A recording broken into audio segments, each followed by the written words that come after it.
Hey, what's up, guys? Welcome to Lawsplaining the Interwebs. I'm your host, Nick Rekieta of Rekieta Law, a small law firm in central Minnesota.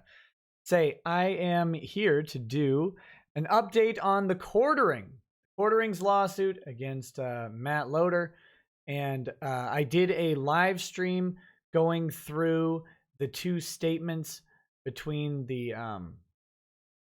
Loader and Hambly on the jurisdictional issue. And I was gonna recap those, and but the court decided to go ahead and recap them for us in the court's recently filed order. This was filed on January 17th. January 17th, this was filed. So this is the current order on the jurisdictional issue as alleged in the amended complaint. So here we go. I've highlighted the important parts, so bear with me. I'm going to try and keep this video nice and short and sweet so that people just know the status of the lawsuit right now. And yeah, if you really want to dive into it, go watch the live stream, but it's pretty long. Okay. Defendant filed his statement first. So there were two statements that were asked to be, the court asked either the defendant and the plaintiff, Loader and Hambly, respectively, to file a joint jurisdictional statement or to file individual jurisdictional statements. So here we go. Defendant filed his statement first and stated that he had requested documentation supporting the allegation brought by plaintiff that the amount in controversy exceeds $75,000 exclusive of interest and costs, but had received none, which wasn't in the original order, so that really doesn't matter. Defendant further noted that he was, quote, skeptical and had serious doubts that the compensatory damages, punitive damages, as well as pain and suffering had a reasonable probability of the plaintiff recovering in excess of $75,000 exclusive of interest and costs.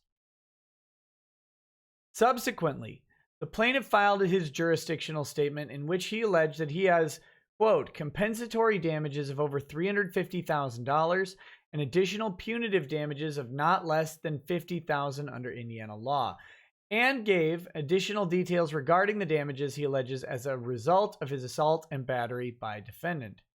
This is called evidence because it was made in a sworn statement, by Jeremy Hambly.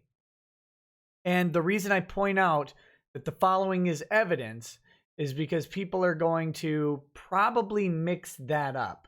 They say, well, he hasn't proved this or he hasn't done any of this. No, he hasn't proved it. He doesn't actually have to. This is evidence because it's made in a sworn statement. The sworn statement is a fact. Doesn't mean the fact is correct. Doesn't mean the fact is true. It is a factual statement. It is evidence. If you are sworn in and giving eyewitness testimony, it's the same thing. Now, the evidence will have to be weighed and tested by the fact finder, ultimately, who is a judge. But I want to point out that this stuff is evidence, and it'll matter in a little bit, okay? So, here are the details of the damages. Medical bills in the amount of $1,000. Lost revenue in the amount of $65,000 as a result of plaintiff's inability to attend Gen Con in 2018. Damages that plaintiff estimates to, quote, equal to the net present value of $65,000 per year for the next 5 years, or $281,415.98 as a result of his having been banned for life from attending Gen Con. Now, if you'll notice, that's a number that does not evenly divide into 65,000. That's because they used a discounted rate. They gave it a 5% discount rate to pad for the probability or the possibility of receiving less than 65,000. They use a discount rate. Plus, it's over a 5-year period, which mitigates the amount of damages they can predict a little bit. Emotional distress due to the battery, with an estimated monetary value of not less than $10,000, and punitive damages up to a limit of the lesser of $50,000 and 3 times compensatory damages, which are recoverable under Indiana state law. So there you go. There you go. Next, the court here addresses the diversity of citizenship, because to have diversity jurisdiction, which is what's at issue here, the court has to know the citizens are completely diverse in that they live and are citizens of different states. The defendant, this is Loader, improperly claimed in his jurisdictional statement that diversity does exist because of residency rather than citizenship. That is wrong. Diversity exists by citizenship, not by residency. Plaintiff's jurisdictional statement setting forth the citizenship of both parties. The court is satisfied there is complete diversity between the parties. So when you get rid of that diversity between the parties, you're left with the $75,000, which seems to be at issue. That's what I've been saying is their argument the whole time. So the court cites Meridian Securities Instrument Company versus Sadowski, and they have a pretty important paragraph on alleging diversity jurisdiction. Now, as a personal note, I researched how the court rules on diversity jurisdiction, and almost all of the rulings about diversity jurisdiction in that are authoritative, coming from the appeals court, those rulings lay out issues of the defendant wanting to remove it to federal court from state court. It's kind of a weird thing, or failures to remand it back down to state court after it had already been removed to federal court. So finding a direct analog to this type of jurisdictional argument is really difficult. I did come across this same case, and this passage is it's the best descriptive passage there is in the authority. So a proponent of federal jurisdiction must, if material factual allegations are contested, prove those jurisdictional facts by a preponderance of the evidence. Remember earlier I said this is evidence, okay? Once the facts have been established, this is later in the case, uncertainty about whether the plaintiff can prove its substantive claim and whether damages, if the plaintiff prevails on the merits, will exceed the threshold, does not justify dismissal. Only if it is legally certain that the recovery from the plaintiff's perspective or cost of complying with the judgment from defendants will be less than the jurisdictional floor of $75,000, may the case be dismissed. So let me fracture that out a little bit. First bit, they must prove by preponderance of the evidence. That means that it's 51% likely. Looking at all the evidence involved, it's 51% or higher likely that they would recover $75,000. Well, here you go. The factual allegation is the amount in controversy, right? The amount they say, well, it can't possibly be over 75,000. So that's the amount in controversy. That's the factual allegations that are contested. So now they have to prove it by a preponderance of the evidence. Excuse me. Right now, all of the evidence is just Jeremy Hambley's statements. So right now, 100% of the evidence, 100% of the evidence supports the factual allegations.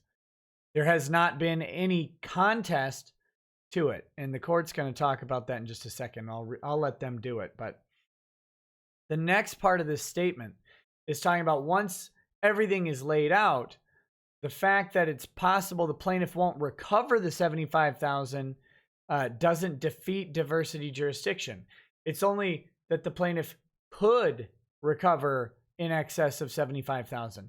So in this case, let's say Hambley alleges the $350,000 in damages, goes to court on it, and only recovers $600 for medical bills, discounted for whatever reason, doesn't matter. He still alleged properly the $350,000 plus. just because he might not win that doesn't remove diversity jurisdiction. You can allege over $75,000. You can defeat any contested factual allegations by a preponderance of the evidence, and then you can still win nothing. You can lose, or you could win less than the $75,000. Doesn't matter. Or you could win more. You certainly can. And, Hambly certainly could win more than what he's alleged here. It's possible. Okay, so the court follows up and says, defendant has not actually contested plaintiff's material factual allegations. Defendant's jurisdictional statement merely cites skepticism that plaintiff has a reasonable probability of recovering over $75,000 exclusive of interest and costs. Reasonable probability is not the standard. The standard is preponderance of the evidence. Preponderance of the evidence that the amount in controversy is there. There's no reasonable probability of recovering. That doesn't matter. It doesn't matter.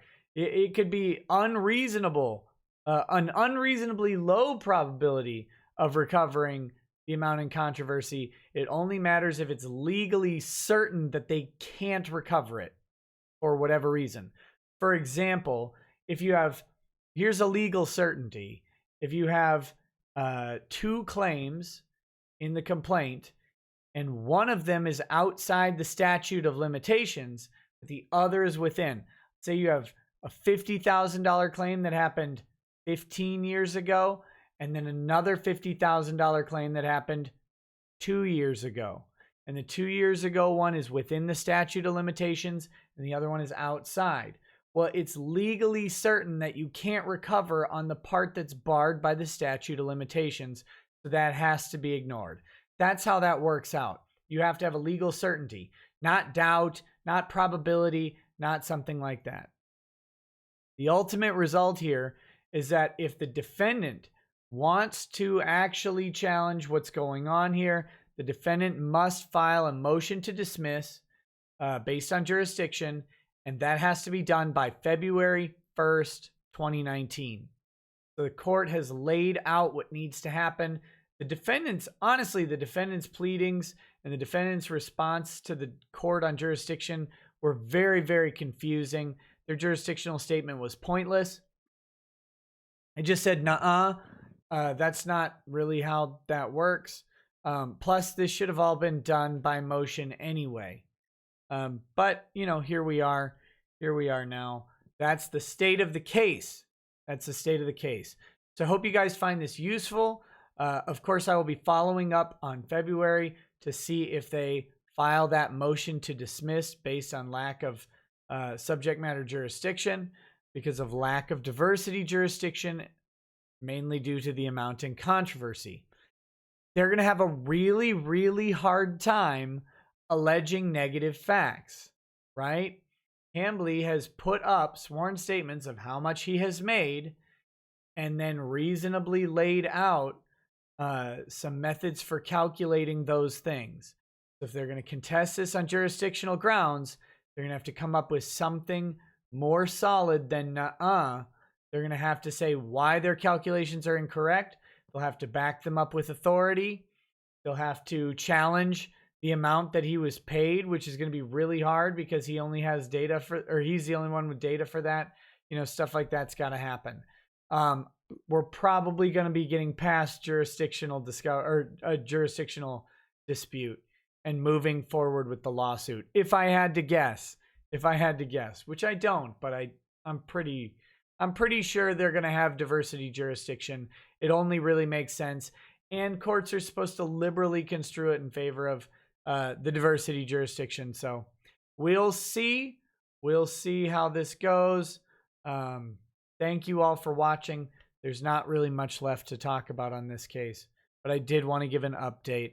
Stay tuned. If you have any questions, if you have any other part of this lawsuit so far that you need me to address or whatever, drop them in the comments. Also, remember to like and share and all that stuff. I don't like doing that, but I don't like talking about that. But if you like it and you know people who are interested in this video, of course, just go ahead and send this to them. Thanks a bunch. I really appreciate it. You guys have a good night. Peace.